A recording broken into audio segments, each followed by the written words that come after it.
Other videos that I've seen that explain the rules of Dungeons & Dragons 5th edition often just state them in a quick format and give little to no explanation as to why these rules may be in a place for a game like D&D. This works for many people, but I know when I started playing D&D, I found these to be too much of an information dump and not enough of a cohesive story. So, after playing D&D for a while, I have decided to make this video where I'm going to walk you through what it would be like to make a game like D&D, and why certain rules would be in place along the way.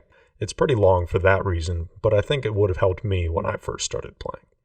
At its core, D&D is a role-playing game. If you're not familiar with them, a role-playing game is where a group of people all play the role of some fictional character in some fictional world. Most of the time, this world is in a fantasy setting, like Lord of the Rings, but it really can be anything. And you could stop there, have a bunch of friends hang around and describe their fictional characters and what they do in the world and have a fun time. But there's an issue. All of these players are playing the main character of this world. Who do they interact with? Who do they fight? How do these players even agree on what this fictional world looks like? This is where a game master comes into play. Often called a GM, Dungeon Master, or DM, this person can solve these issues by playing all of these roles. The GM can describe the fictional world the characters walk through, all of the enemies and monsters they fight along the way, and the other people in this world that can help them on their journey. This may seem like a lot of power to just give one person, and it is, but if the players and GM work together, they can tell a story that involves all of the players' characters in a fulfilling way. But right now, the GM does have a lot of control over the story. If my character, for instance, wants to jump across a gap that the GM has described, it is entirely up to the GM whether my character fails, barely makes it, or succeeds. This could lead to lots of confusion and frustration between players and the GM. Additionally, there's no suspense. The GM either says yes or no, and everyone moves on. When my character decides to do something risky, like jump across a gap, there should be a chance of failure, but also a chance of success. Maybe we should flip a coin. That's certainly suspenseful, but there's no room for middle ground. I know. Dice. The physical representation of randomness. There are lots of kinds of dice to choose from, but one that has enough numbers to have a good range, but not absurdly large, is the 20-sided dice. This is often abbreviated to D20, since people hate saying lots of syllables. There are other kinds of dice to choose from as well, but we can check back with those later. Now when my character wants to jump across the gap, the GM can ask me to roll a D20 to check and see if I can make it. This roll is often called a check for that exact reason. Rolling high on this check means I make it, low, I don't, and somewhere in the middle can be some outcome in between. It is suspenseful, and it means that the outcome is more determined by the dice and not the GM. However, the GM still has enough control since they know the world the best to determine how high I have to roll for my character to succeed. This threshold is often called a difficulty class, or DC for short. We will talk about these later, but just remember that DC is a threshold that a check has to beat in order to succeed. Now that we've solved that problem, there is now another issue. My character could be a large, muscular human who has jumped across many gaps, and maybe your character could be a short, stocky dwarf who doesn't do much jumping, and we each have the same chance of jumping across this gap. Nobody tosses a dwarf!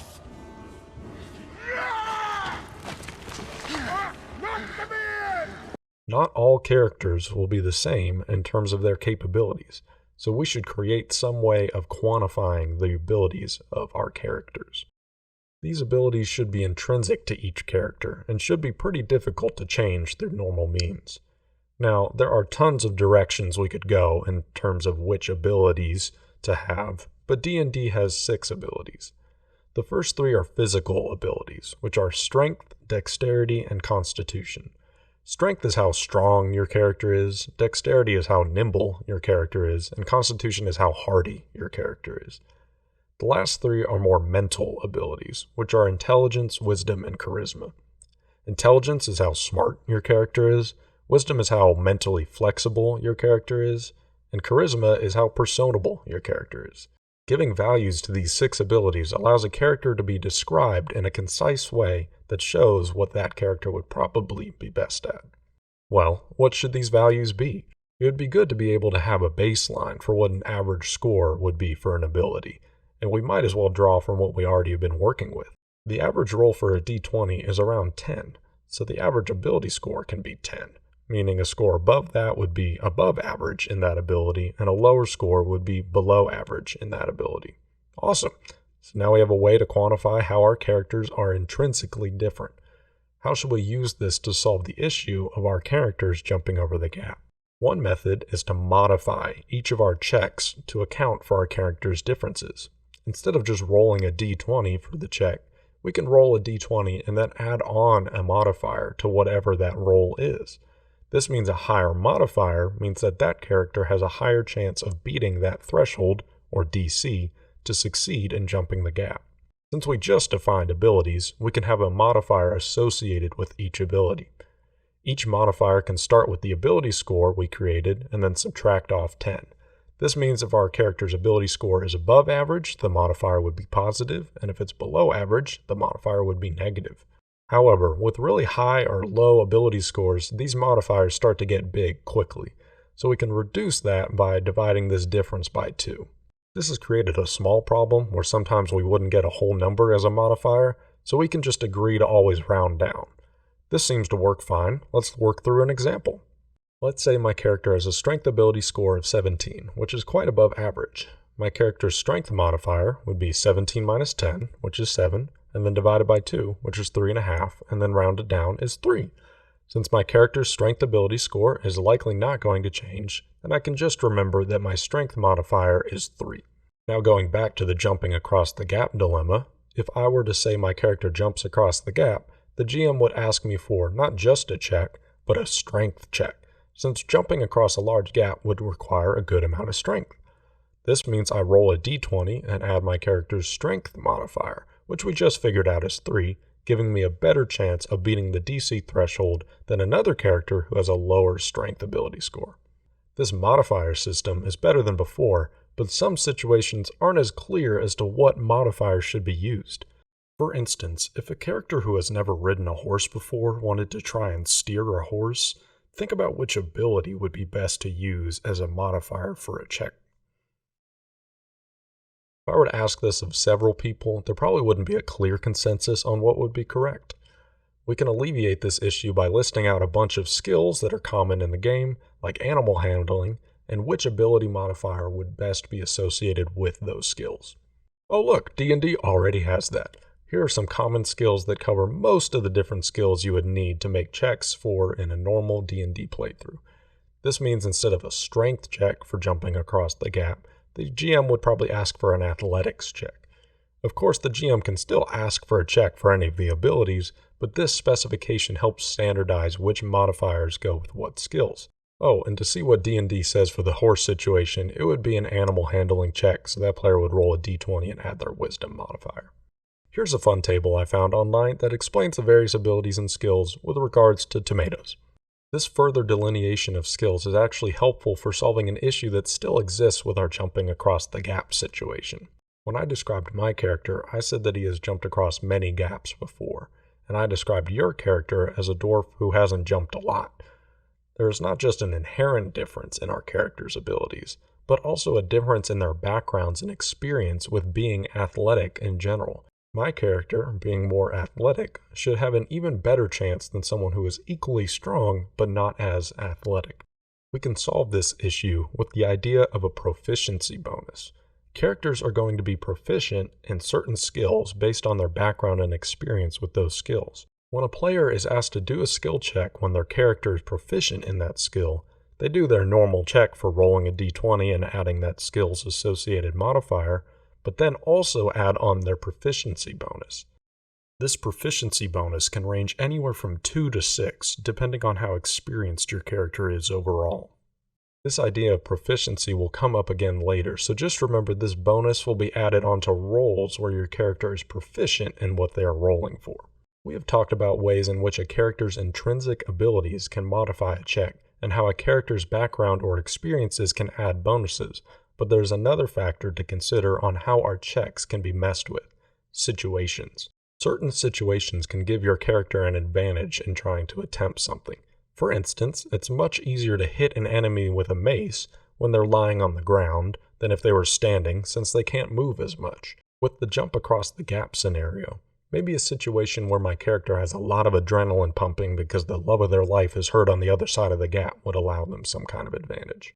In the system we have currently created, we don't have a way to account for this advantageous situation. On one hand, there should be some way of increasing the odds of success for a check because of these situations, but on the other hand, adding more bonuses would be a hassle to keep track of since situations can vary so often. This is where the concept of advantage helps out. When a GM says to roll a check with advantage, it means to roll 2 d20s and to take the higher of the two values to add your modifiers and bonuses onto.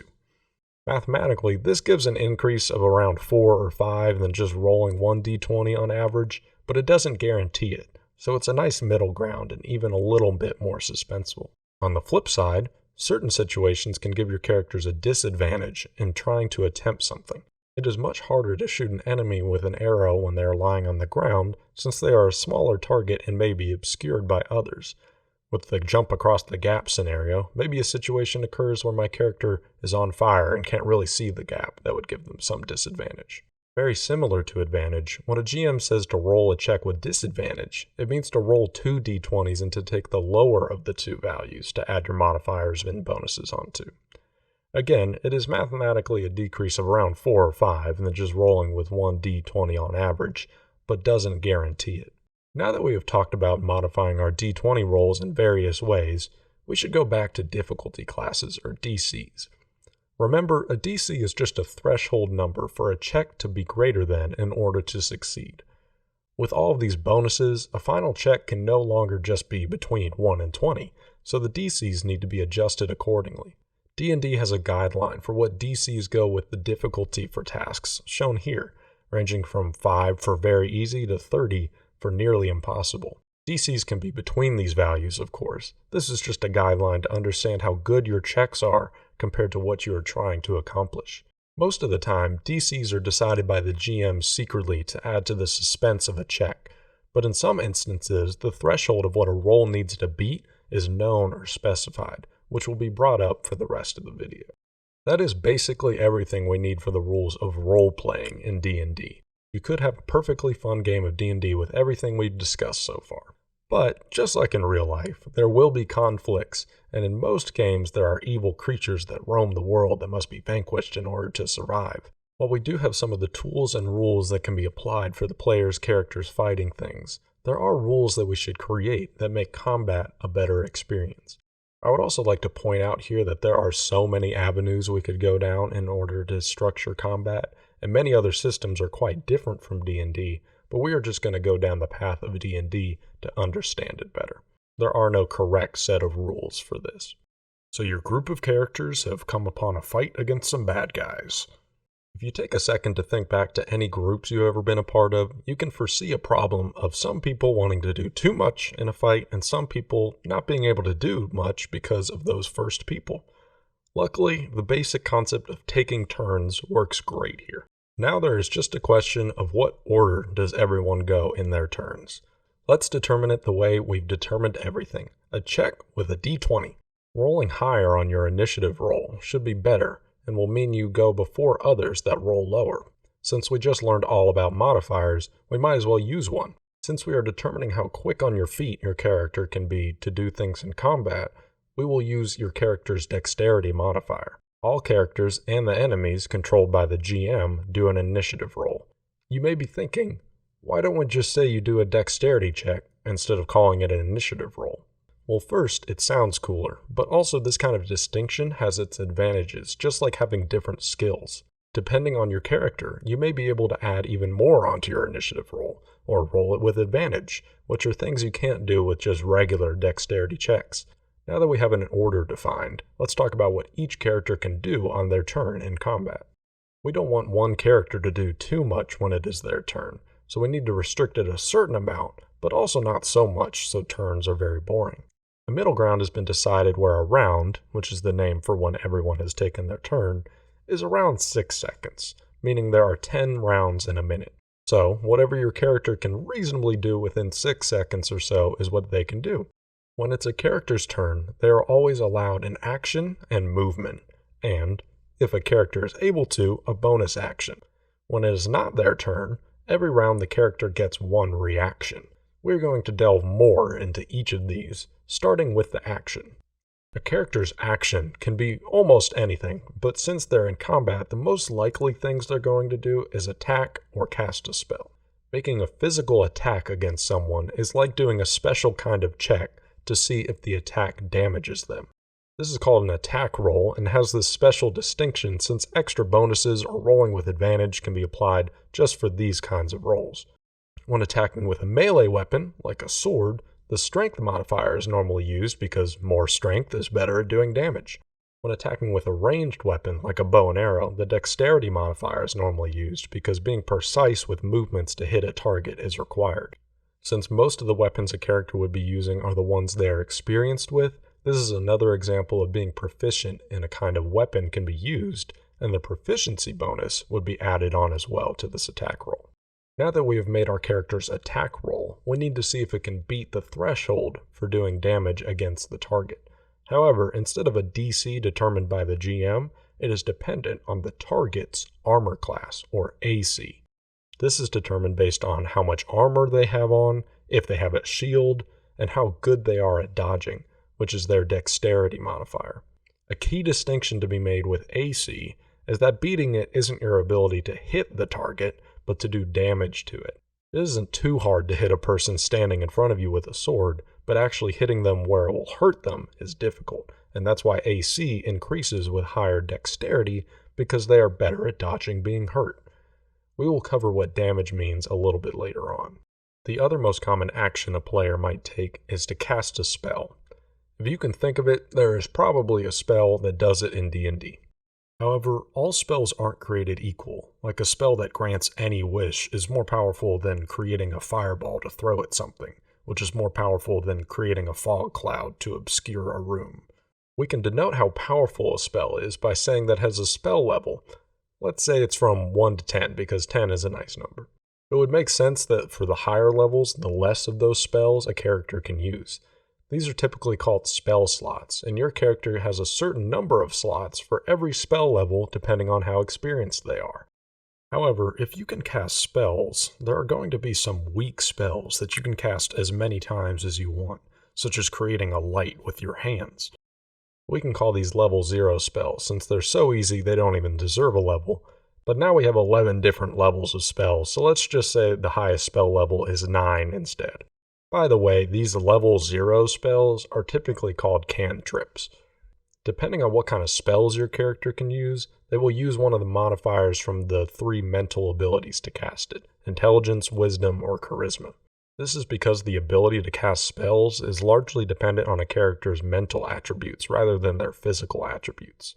If the spell is basically like a physical attack, like a magical floating sword or a bolt of fire, you'll have to make a spell attack roll.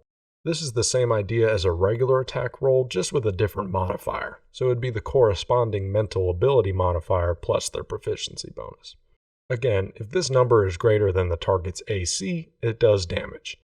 However, this system only works for some spells. Other spells aren't going to do damage depending on armor, like a poisonous gas or a ball of fire. How much damage the target takes from one of these spells is largely dependent on the target's ability to avoid it through their abilities. This is where saving throws come in handy. Instead of the attacker rolling to see if they do damage, a saving throw is the target rolling to see if they can avoid taking damage. For instance, if your character threw a ball of fire at an enemy, they would roll a dexterity saving throw to see if they would be able to dodge out of the way and avoid taking as much damage. A saving throw is done just as with checks, rolling a d20 and adding the appropriate ability modifier. They are distinct because extra things can apply to saving throws that don't apply to a normal check, like proficiency or advantage or something like that. Now that the target has rolled a saving throw, what number do they have to beat? This should be determined by the character who cast the spell, because the more powerful they are, the harder their magic would be able to resist taking damage from. This threshold is called the spellcaster's spell save DC. It is calculated to be 8 plus the mental ability modifier that's associated with that spell, plus that character's proficiency bonus. This 8 means that if the target and the spellcaster have the same abilities and proficiency bonus, on average the target will succeed more than not. A key point to make is saving throws can be used outside of combat as well, meaning it isn't just with spells. Imagine your character drank some poison accidentally. No spell was cast on them, but this is a perfect scenario for the target, your character, to roll to see if they are hardy enough to resist the damage of the poison, which would be a Constitution saving throw. The DC to succeed in this case would either be determined by the GM or from how potent the poison was. Now that we've gone over some actions your character would most likely take in combat, let's talk about the other thing you most likely will do in combat during your turn: move. Whether it is walking up to an enemy to strike them with a sword or moving around a barrier to cast a spell, your character is always going to be moving. However, that 6-second time restriction is still in effect, so there has to be a restriction on how much you can move. How far your character can move in a turn is called their speed, and for most characters this is 30 feet. Moving 30 feet in 6 seconds is roughly a brisk walking pace. A common way of moving further during your character's turn is to not attack and use what is called the dash action to double how far your character can move in a turn, which you can visualize as them running instead of walking. While attacking, casting a spell, and moving are the main things every character does during their turn, there are some special actions that a character can do as well, especially experienced characters. These are called bonus actions. This is just leaving room for more experienced characters to do more in a turn. Just keep in mind that your character can only do a bonus action if what they're trying to do is specified as a bonus action by D&D. Now that we've gone over everything a character can do in their turn, sometimes a character can do something in someone else's turn. These are called reactions and are very similar to bonus actions, and then it takes specific scenarios for someone to use a reaction. The one reaction that every character can take is called an attack of opportunity. Imagine your character is sword fighting an enemy and they start to run away. In this moment as they run away, even though in the game it's their turn, it should make sense for your character to seize the opportunity to attack them one more time. This is what an attack of opportunity is. If an enemy leaves being right next to your character, they can use their reaction and attack the enemy. We've now gone over the basics of the things your character can do in combat in D&D, but we have been talking a lot about damage and haven't really defined the rules for health or damage. In real life, it is hard to quantify our overall health into a single number, but luckily, we don't have that restriction in games. Health is quantified using hit points, or HP in D&D. As the name implies, it is how many hits or how much damage your character can take before they just can't fight anymore. How much HP should your character have? Well, we do have all of those other kinds of dice that we never used, so we could have it be you roll some of those dice to see how much HP they have, adding even a little bit more suspense when creating a character. Now the question is, which of these dice should we use? Well, if your character is more experienced with taking physical hits in battle, like someone who fights with swords or maces, they should have more HP on average and can roll higher dice, like D10s or D12s. Conversely, if a character is more used to being on the edge of battle, like a wizard, they should have less HP on average and should use D6s and D8s. It wouldn't make sense for a character who has more experience in battles to not get more HP, so how about the amount of dice they get to roll for HP is increased the more experienced a character is. However, rolling just these dice could result in a character with unusually low HP, and an ability modifier we haven't used that often that would apply great here is the Constitution modifier. How about for every dice rolled for a character's HP, we add on that character's Constitution modifier as well to ensure higher Constitution characters have higher HP. If we are rolling these dice to see how much HP a character has, it would make sense that we should use the same dice for damage. In general, the bigger the sword, the more powerful the bow, or the higher level of spell, the more dice and the higher values of dice the damage will be.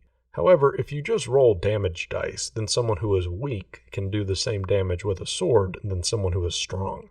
Because of this, we should add whatever modifier that we used for the attack roll and add it on to the value of damage done. However, all kinds of damage aren't created equal. If your character tries to throw a fireball at a plant monster, it probably will do more damage than throwing a fireball at a fire monster, despite the famous saying. Because of this, we should classify different kinds of damage. Here are all the kinds of damage D&D has listed out. Like in the fireball example, some creatures are going to take more or less damage depending on the kind of damage they're dealt. If a creature is vulnerable to a kind of damage, like a plant monster to fire, they take twice the amount of damage rolled. For the fire monster, they are likely resistant to fire damage, so it'll be halved whatever is rolled. There's a reasonable question when it comes to HP and damage. What happens when you get to 0 HP? We don't want to say your character dies instantly because that would be anticlimactic and go against the concept of what hit points are. So let's say your character just falls unconscious instead. They still can't do anything, but there's still a chance they survive. How should we determine that chance? Well, it should be as suspenseful as possible. Leaving it down to one d20 roll is too much pressure on one roll, and having too many d20 rolls takes the suspense away from each roll. Let's make it a best of 5, where every time it's your character's turn, you roll a d20. 3 successes, and your character doesn't die and stays unconscious. 3 failures, and your character dies. These are called death saving throws and are incredibly suspenseful. Should we add a modifier onto these d20 rolls? Nah, let's just make it truly random. A 10 or higher, you succeed. A 9 or lower, you fail. The height of suspense. Let's make it even more suspenseful. This is death we're talking about. If you roll a 1 on your death saving throw, the lowest you can roll, that counts as 2 failures. But to make it fair, if you roll a 20 on your death saving throw, the highest you can roll, like a heroic moment in a movie, life comes back to your character as they take a breath and are conscious again, but just with 1 HP. We should make some way of getting HP back, because no one would want to fight anything in fear of taking too much damage if you couldn't. Since D&D is normally set in some fantastical world, there would most likely be potions that heal character, so drinking those can give back some HP. Since we spoke about spells as well, it would make sense if there were some healing spells that would have similar properties. These can follow the same rules of using those other kinds of dice, with more powerful versions using more and higher values of dice to give back HP. But even in a world without potions or spells, there must be some way of getting back HP. Even just taking a break from battle or getting a good night's rest should get a character back some HP at least. This is where we can define different kinds of rests. A short rest, normally defined as at least an hour of resting, shouldn't give back guaranteed HP, as that would be abused in combat and be unrealistic for such a short period of time. Remember how we said different characters would have different values of dice to roll for their health? How about they have a certain number of those kinds of dice, we can call them hit dice, that they can roll on a short rest to get back some of that HP. It's not guaranteed, and is a resource that characters can decide to use depending on how much they need to heal.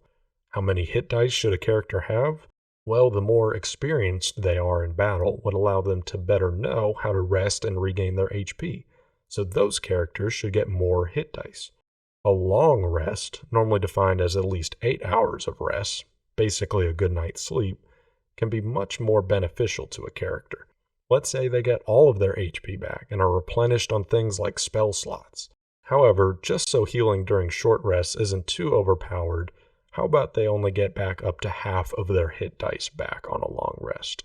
This way, if a character uses all of their hit dice during short rests, it will take multiple long rests to get them all back.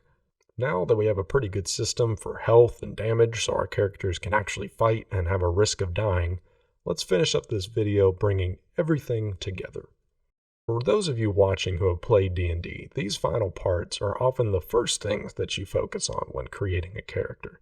This is because these last parts kind of tie everything together that we've talked about in this video, and actually give concrete values to all of them. I've said repeatedly in this video that different aspects of the game should depend on how experienced a character is in battle, but we actually haven't put numbers to this idea. Let's say, since everything in D&D has revolved around the D20, that a character's experience level is between 1 and 20. For reference, a level 1 character is just above your average person in the world, where a level 20 character is basically a demigod. A DM can decide when your character levels up based on the story, often called milestone leveling, or based on experience values, or XP, characters get from killing monsters in the world, often called XP leveling. Here's a fun video debating the two. Let's go over everything in the video that we've talked about that depends on your character's level. At certain levels, a character can choose to increase one ability score by 2 or 2 ability scores by 1. This, in turn, can increase your character's ability modifiers, which were used throughout the entire video, so you can imagine how that could help with lots of things. As your character's level goes up, their proficiency bonus goes up as well. Here's a list of what your character's proficiency bonus is at each experience level. A character's proficiency bonus gets added onto many things, especially in combat, so this going up is great. If your character can cast spells, the higher their experience level is, the more spell slots they get to cast those spells. For instance, if your character is a wizard, here are the number of spell slots they can have at each spell level. Lower level characters can't cast higher level spells, so leveling up not only allows them to have more spell slots for the spells they already know, but can learn higher level ones. The number of dice a character rolls to figure out how much HP they have can be the same as their experience level. This normally means when a character increases in experience level, they roll another dice and add their constitution modifier to see how much more HP they get. Additionally, a character should have this number of hit dice to use on short rests. Let's actually make it just one more just to be nice. In my beginning example of jumping across a gap, I compared my human character to your dwarf character. This is because the race, or more preferred, species of a character can define what a character looks like and the different inherent characteristics of them. There are tons of species that you can choose for a character, and all of them follow this basic idea that it dictates various intrinsic properties of your character. Let's go over everything in the video that we've talked about that depends on your character's species. Some of your character's ability scores will be inherently boosted based on their species. For instance, dwarves are generally more hardy, so their constitution score will be increased by 2, or elves have their dexterity score increased by 2 because they're light on their feet. Some increase multiple ability scores, and some increases can be chosen by the player. These ability score increases could, of course, increase the ability modifiers of that character. Your character's species will dictate your movement speed during combat. Most species have it around 30 feet, but those with shorter legs like gnomes have a speed of 25, and larger species could have even higher speeds. There are loads of other intrinsic things that your character's species will dictate about them, like what languages they can speak, how large they are, if they are proficient with certain weapons or tools, if they have damage resistances, or how well they can see in the dark. But the ones we went over are the most pertinent to the basics of D&D play. We have talked about how experienced your character is and what they look like, but the core of what your character does is their class. Think of it as their job, what they're good at, what weapons or spells they use, cool tricks they can do. All of that is what a character's class is. While other classes exist, here are the ones that are most often used in D&D. Some are better with melee weapons, some with ranged weapons, some with different kinds of spells. Let's go over everything in the video that we've talked about that depends on your character's class. Most proficiencies come from a class, such as what armor they can use, what weapons they are proficient with, any tools they can use, a choice of certain skills to be proficient in. Additionally, every class is proficient in 2 different kinds of saving throws that make sense with that class's strengths. Here is a list of those saving throw proficiencies, where you can add your character's proficiency bonus to these saving throws. If your character can cast spells, their class will determine which mental ability modifier will be used with their spell attack rolls and spell save DC. Here are the modifiers that would be used with spells for all of the classes. For instance, wizards use their intelligence modifier, clerics use their wisdom modifier, and sorcerers use their charisma modifier. The value of dice that is used for a character's health and their hit dice is determined by their class. Here are the kinds of dice used for each class. Most of all, a class determines what features your character gets at certain experience levels. Every class gets more specialized as the levels go up. Some of these features are bonus actions and reactions, which can be helpful in combat. I would definitely look more into the class features if you're interested to know how each of them are unique. This is mostly just the basic overview of what classes are. Here's a link to a page that shows what each class gets at all of their different levels. And that is all the basics of D&D. Thanks for sticking around until the end. I know it was quite a lot, and I hope it helped in some way of giving understanding to why some of these rules are in place. For those of you that have played D&D 5th edition, please let me know in the comments if there's anything you think should have been included in this basics video, and I can add further explanations in the description below. Have fun playing, and remember... Advantage? Oh boy, that's just the joke.